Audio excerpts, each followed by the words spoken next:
This episode of the LCTV News is brought to you by North Shore Community College, Leo Inc., Brotherhood Credit Union, Daolis Brothers Construction, and King Movers and Storage. Good morning and welcome back to another edition of the LCTV News. I'm Danny Vittori, and this week is full of stories from the local and state government, as well as a look back on 2024 from law enforcement. Housing dominated the videos and lowdown as the Haven Project and Harborlight Homes came on to discuss their Catalyst housing project, set to open in just a few short months. Here's the news for Friday, January 10th, 2025.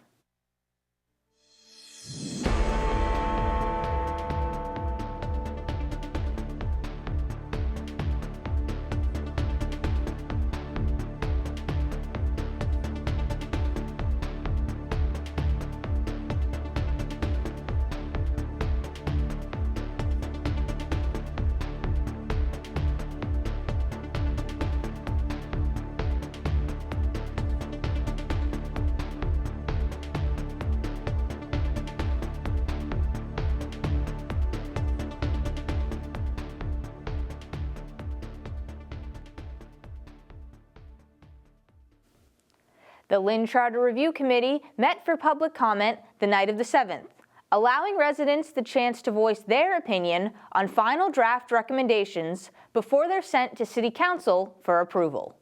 The first area stated that the Council would continue appointing a city clerk, but none of the department heads. Instead, authority over their appointment would shift to the mayor. Department heads would also no longer serve an indefinite number of terms. The mayor will be allowed to submit reorganized plans of boards and departments to the council. The council could still approve or reject them, but cannot amend them. Lynn would also no longer require state approval to reorganize the city government. Jean Michael Fana made several recommendations, including adopting a public comment requirement for city council meetings. Charlie Clark emphasized the need for better language access, stating, quote, every public comment session should guarantee language access and translation, end quote. Gene Francis wrapped up the comments, citing nepotism and transparency as issues he wants to see further addressed. He is concerned the mayor would gain the power to appoint anyone they choose, referencing a lack of diversity among committee members as his other major concern. According to the Lynn Police Department, there were a total of 1,805 reported crimes in 2024, an overall decrease of 13% from previous years. Domestic incidents were down by 12%, while the number of murders fell by 67%, with only 2 reported all of last year. Commercial and street robberies were also on the decline by 13% and 7% respectively. However, there were residential robberies which saw the greatest decrease, falling by 19%. This was countered by a 19% increase in commercial thefts.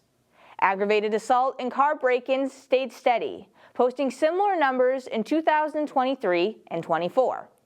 Rounding out the report, motor vehicle thefts were down by 14%, while shoplifting also saw 24 less incidents. The Haven Project hosted a lunch and learn at Land of 1,000 Hills on January 7th. Participants listened to a presentation discussing the Haven Project's work in the community, highlighted by their ongoing Catalyst housing project. The Haven Project held a lunch and learn at their coffee shop, Land of 1,000 Hills Cafe, the afternoon of the 7th.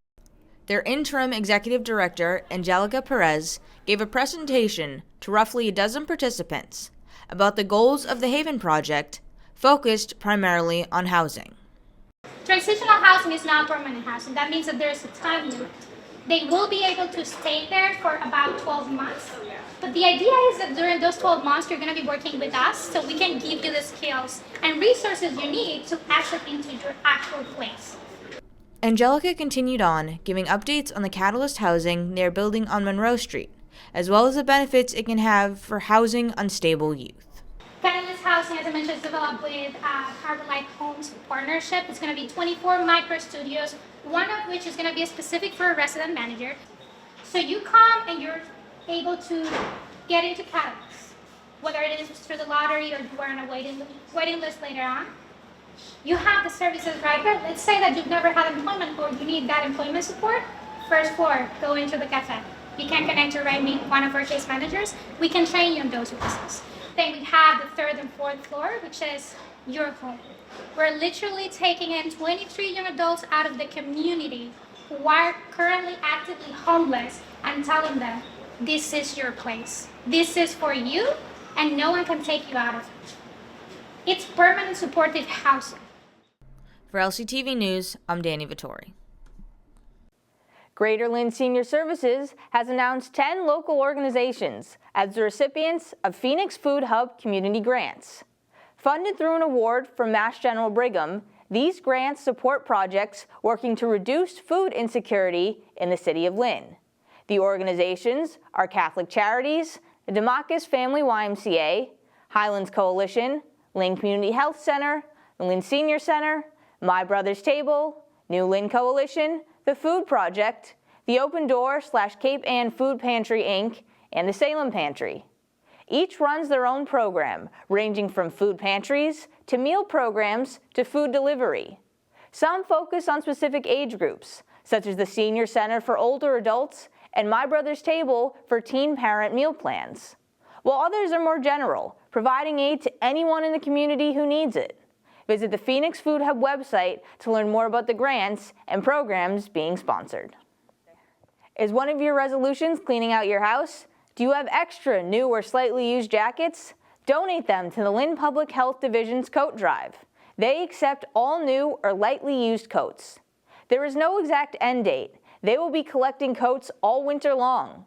Donated items can be dropped off at the Community Health Resource Room 103 during City Hall hours. Our other co-op student, Kimberly, touched on a subject close to all our hearts, sleep. Learn more about if you are getting the correct amount to feel refreshed and rested in the mornings. You ever wonder how many hours of sleep we need?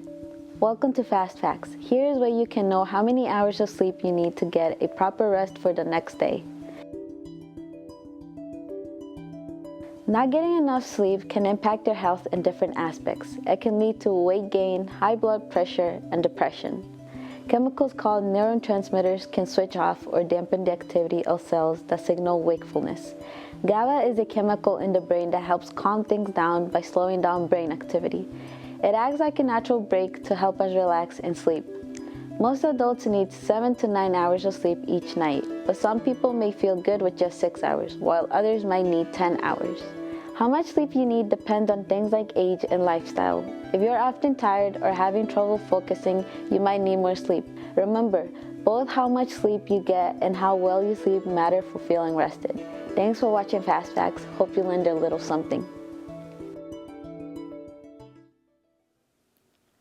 On Tuesday, January 7th, the Haley Driscoll administration announced it was awarding $8 million in designated early college grants, allowing high school students to take college classes and earn college credit at no cost to them. The funds will be used to support high schools and higher education institutions as they create early college programs or expand existing ones for an estimated increase of 2,300 seats statewide. Right here in Lynn, North Shore Community College is an early college capacity grant awardee, receiving $60,000 in funding. They have an existing early college program, so this money will be used to increase their impact and reach more high school students. High Rock Tower is a recognizable landmark of Lynn, frequently featured on postcards and websites. But what is the history behind this site, and why does it host a telescope? Learn more from one of their volunteer astronomers, Dr. Josh Judkins, in this LCTV special.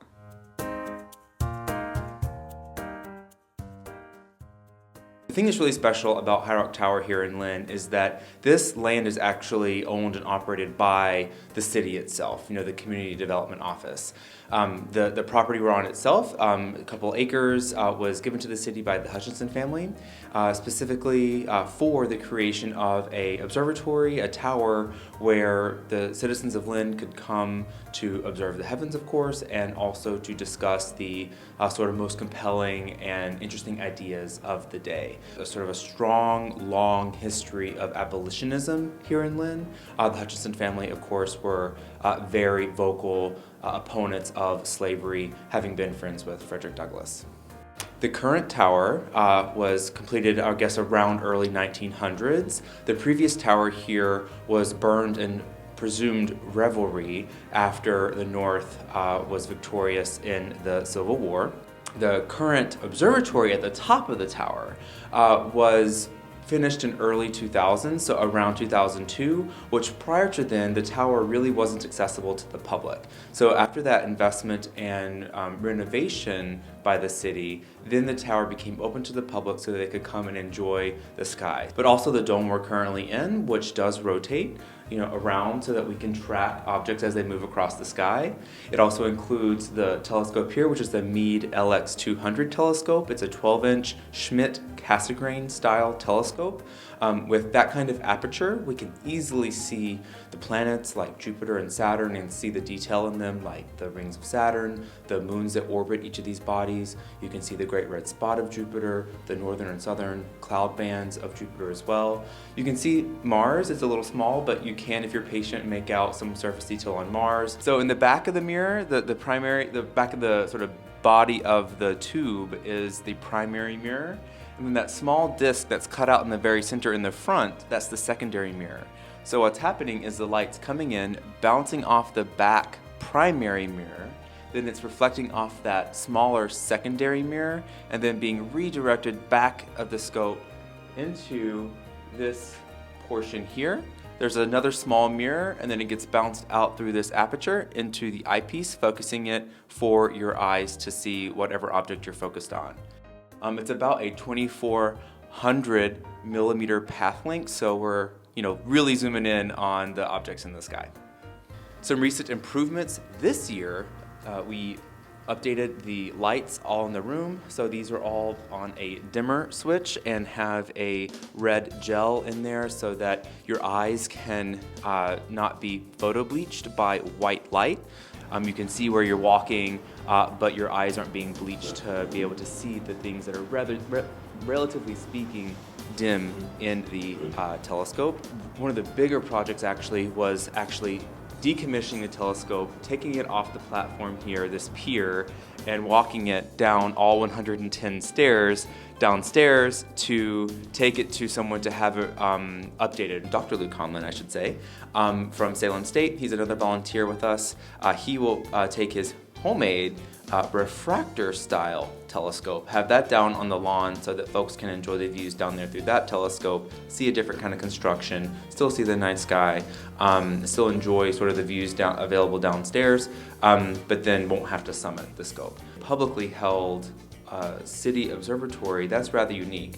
The only other one that I just found out about is in Lima, Ohio, actually. So it's really unique that the public has access to an instrument of this size. It's a 12-inch aperture telescope, which, as I mentioned earlier, allows you to really see a whole lot of stuff in the sky and allows us to do a lot of interesting things with the telescope. Other schools have them, but no cities do. So we get visitors from all over. Folks will come from California to see the observatory. We've had people from New Hampshire, Maine, Vermont driving down just by finding us online. And for those that maybe aren't interested in space, I encourage them to still give it a try because, it's really fantastic to see the rings of Saturn for yourself. I haven't even talked about the moon. The moon, of course, is very popular because there's such rich detail you can see on the moon, the lava plains, there's all kinds of scarps and fracture features, there's craters, there's mountains, there's shadow, there's light. It's really wonderful.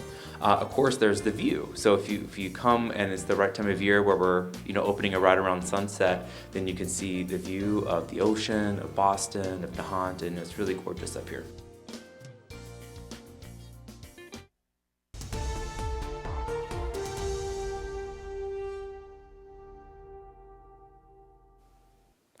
Salem State University welcomed 10 teams to their gym on Sunday the 5th, among them Lynn English and Classical. The Bulldogs were defeated by Lawrence 70-64. Down 20 after 3 quarters, English made it interesting, but fell just short in a late game comeback attempt.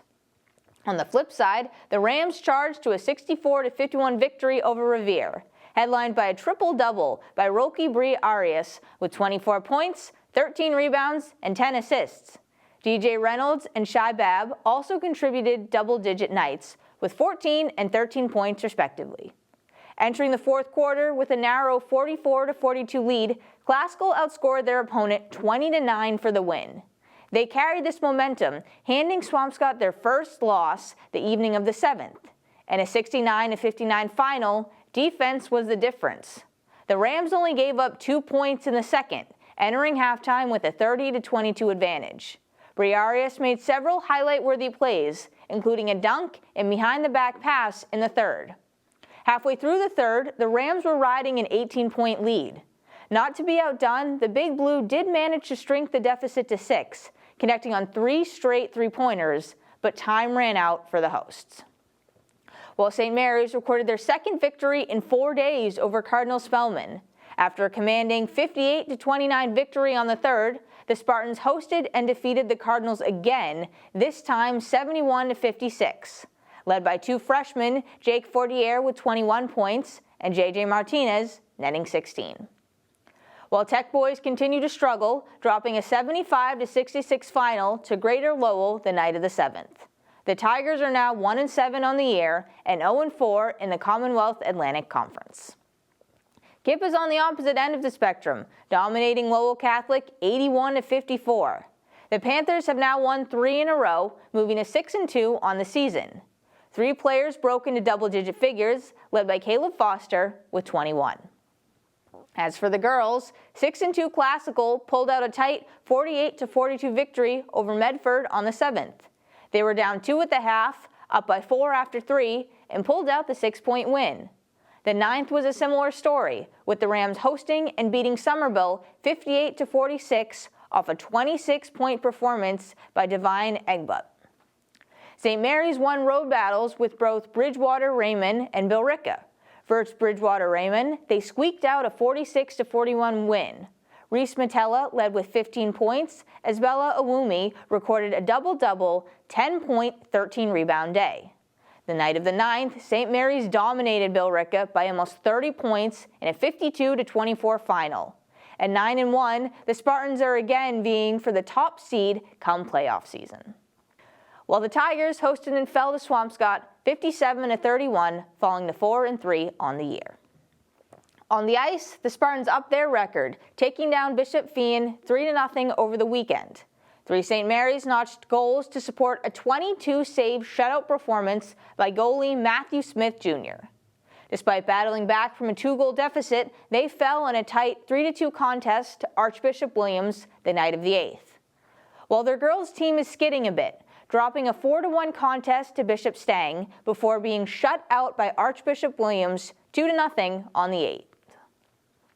The Bruins are struggling, having lost their last 5 games, including a 4-0 shutout to the Edmont Oilers on the 7th. Now at 20-18-5, they dropped to 3rd place in the Eastern Conference, 7 games behind the Toronto Maple Leafs.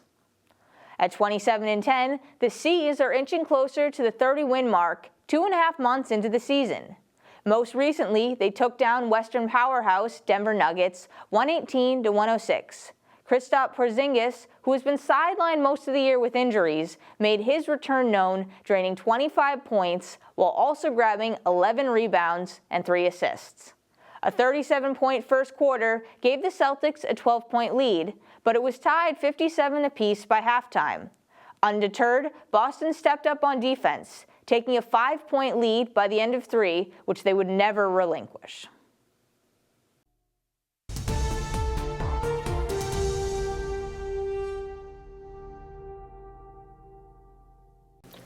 Good morning and welcome back to the Lynn Lowdown. I'm Danny Vittori, and today we have representatives on from both the Haven Project and Harborlight Homes. Thank you for coming on the show today. Absolutely. Thank you for having us. Great. So first things first, would you mind just introducing yourselves to the audience, please? Yeah, absolutely. So my name is Angelica Perez Baez. I am the Interim Executive Director of the Haven Project. And I'm Kristin Carlson. I'm the Director of Real Estate Development at Harborlight Homes. Great. So before we dive into the specific project you're working on, would you mind both explaining what your specific organizations really are focused on, your missions? Yeah, absolutely. So the Havens Project mission is equipping and empowering young adults between the ages of 17 to 24 who are housing unstable and unaccompanied. This is a particular population that demands a lot of care because they tend to fall through the cracks, and we come in and provide them the supportive services they need to be successful. Great. Harborlight Homes is focused on real estate, affordable housing in particular. We build, develop, and manage a portfolio of affordable homes around the North Shore. So we're very happy to be able to partner with the Haven Project on this really service-enriched housing. Mm-hmm. Yeah, this is a project you're working on in Lynn. It's going to be on Monroe Street. So, Kristin, would you be able to tell us a little bit about the development, how it's going, like what specifically is going to be offered once it's open? Yeah, sure. So it's in construction right now. And it will be, it's in the top 2 floors of the existing historic building. And it will be a total of 23 units of affordable housing, small studios for individuals. It will have some community spaces. We're putting a new elevator in the building for accessibility and upgrading to high efficiency mechanical systems. We're putting solar on the roof. And for folks who move in, the apartments will also be furnished. So that's coming together. We expect construction to go through about the end of March or so. So we're cruising right along. Yeah, you're getting close. It's getting exciting. And Angelica, I know you can speak a little bit about some of the support services that will also be offered in addition to this housing. Yes, so the cool thing about this particular project is that we're not only housing people who have been priorly homeless and giving them a space that they can call their own, but we're also giving them those supportive services, that case management, those community connections and resources to make sure that they're able to long-term sustain housing. So It's not about just here is the house, it's about let me help you sustain it and be able to be long-term successful. And you're currently in a period of accepting applications for the lottery, where you'll pick people. How would people go about applying, and how long is it open for? Yeah, sure. So the lottery is underway, or the application period, I should say, is underway. We literally will pull numbers out of a hat because that's the only fair way to do it. So that is the lottery. The application period is open through January 15th. And you can find applications at many places, including with the Haven Project at their cafe. You can find them online at Harborlight's website. Or you can call us and ask for an application. They can be found in multiple languages, so we have them in English, Spanish, Haitian Creole, and Portuguese as well. Great, because there are so many languages in Lynn, as we all know. Yes. And I'm curious, how did this partnership initially start? Because this has been going on for many years, this project, going through all the steps. Yeah, I always say it's like an endurance sport, developing affordable housing, because there are so many pieces at the local level, at the state level, and at the federal level of funding that come together.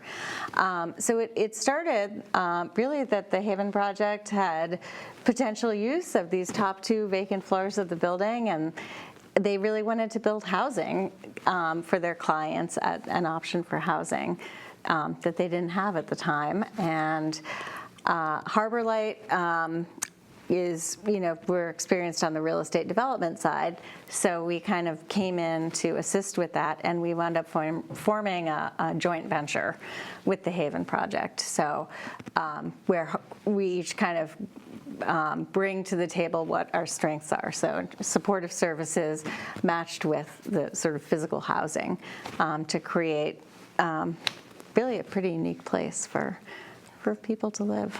Mm-hmm. Yeah, unique. And it's called Catalyst Housing. Is there a significance to that name in and of itself? I think that comes from one of our slogans or tag phrases, which is be a catalyst for change.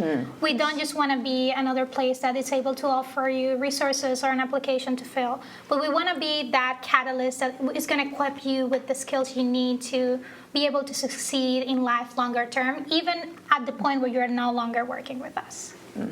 And you were mentioning too, sometimes this age range, 17-24, can kind of fall through the cracks. Why is it so important to offer these services, offer this housing to this age range? Yes, so there are a lot of other projects and services in the community. Lynn is a very rich community in community services, and most of them are designed specifically for families, or they're designed specifically for young adults who are actively parenting. But when you find yourself between those ages of 17 to 24, and you're unaccompanied, and you don't really know where to go or who to ask for help, that's when things tend to fall through the cracks. They don't recognize, some of them don't know that they're literally homeless. Some of them don't know that they can ask for help. And a lot of them have been failed by other systems. So taking that step of looking for services, it's huge. And if you don't have the services that is established to help you and understand this population, things will go wrong. So that's why we're here, and that's why this kind of services and this kind of housing opportunities are so relevant, because this is a growing population, and we really want to make sure that we're addressing the needs of the youth in our community.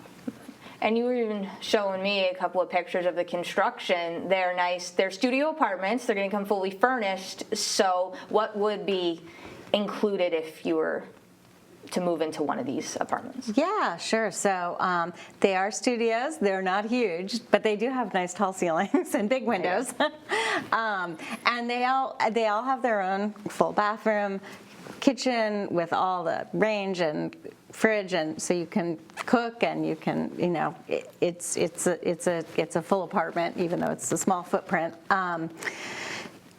So, for someone who moves in, obviously they have their apartment that's furnished, but there's community spaces within the building, and everyone will have access to a resident, basically a caseworker, who, it's not required for the housing, but that person is there to support residents in whatever, they might need, right? So once you get into housing and that piece is stable, then maybe there's an opportunity to pursue other parts of your life, right? So that's the idea.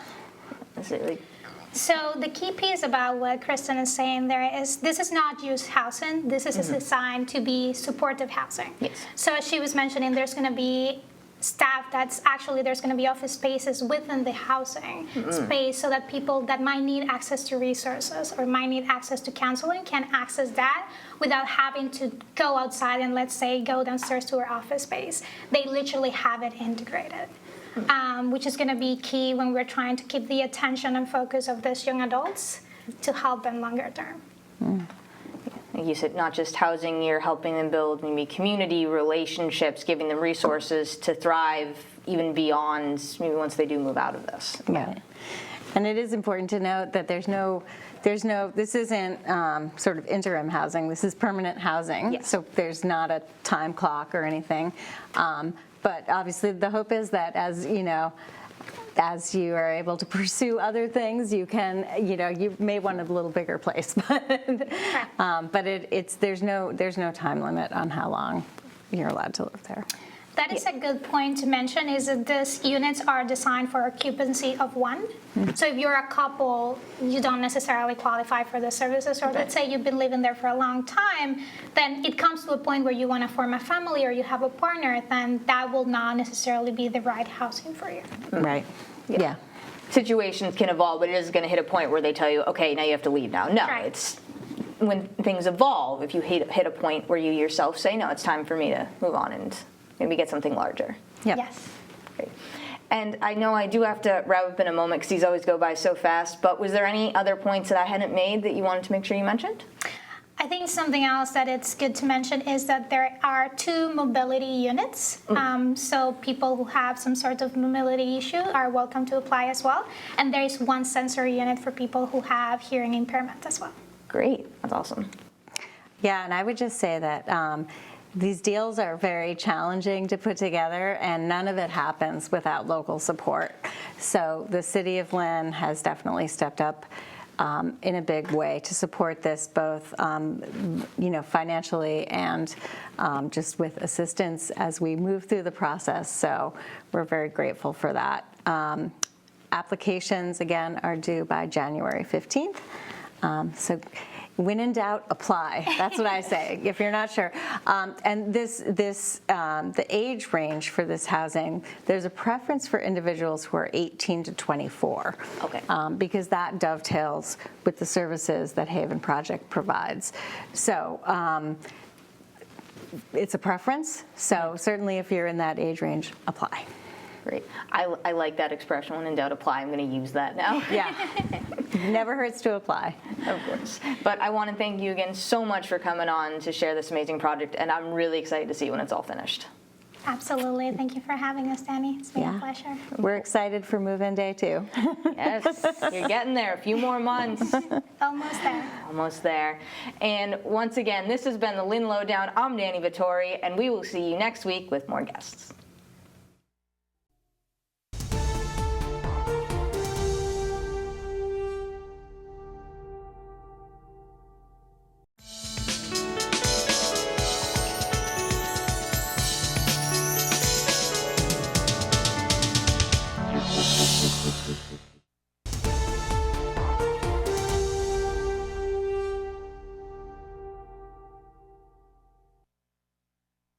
Tomorrow, January 11th, from 7 a.m. to noon, is the first of the 2025 City of Lynn Bulky Items Day, formerly known as Dumpster Days. For Lynn residents only, this event is a perfect time to rid your house of clutter by dropping off unwanted items at ReWorld, 247 Commercial Street. They will accept household items, fluorescent light bulbs, white goods, metal items, and plastic rigid items. However, things such as TVs, mattresses, hazardous materials, propane tanks, or paints are prohibited. A driver's license is required for identification at the drop-off, with no U-Haul trucks or commercial vehicles allowed. Attend a Narcan training session put on by the City of Lynn's Public Health Department the second Tuesday of every month. The next one takes place on January 14th from 4:30 to 5:30 p.m. at City Hall, free of charge. At this course, residents learn how to properly administer Narcan, a life-saving medicine when used quickly in the case of an opioid overdose. Additionally, they can pick up an emergency kit containing 2 doses of naloxone nasal spray for free with no questions asked. Come learn what you can do in the case of an overdose emergency. Start Hump Day on the right foot by attending Breakfast Club networking at the Boys and Girls Club. This Greater Lynn Chamber of Commerce event will be held from 8:30 to 9:30 a.m. on January 15th. The event is free for all members of the Chamber with a $10 registration fee for guests. Head down to 25 North Common Street to make valuable connections and enjoy engaging conversation before heading to work. Speaking of engaging content, visit lyntv.org anytime for videos on demand, our complete community calendar, and press releases. Follow us on social media at Lynn Community TV to stay current on all happenings around the city. For staff videos, shorts, and PSAs, head to Lynn Community Television on YouTube. That brings us to the end of another broadcast, so thanks for watching. I'm Danny Vittori, this is LCTV News, and we will see you next week. This episode of the LCTV News is brought to you by North Shore Community College, Leo Inc., Brotherhood Credit Union,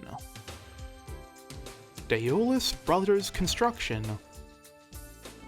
and King Movers and Storage.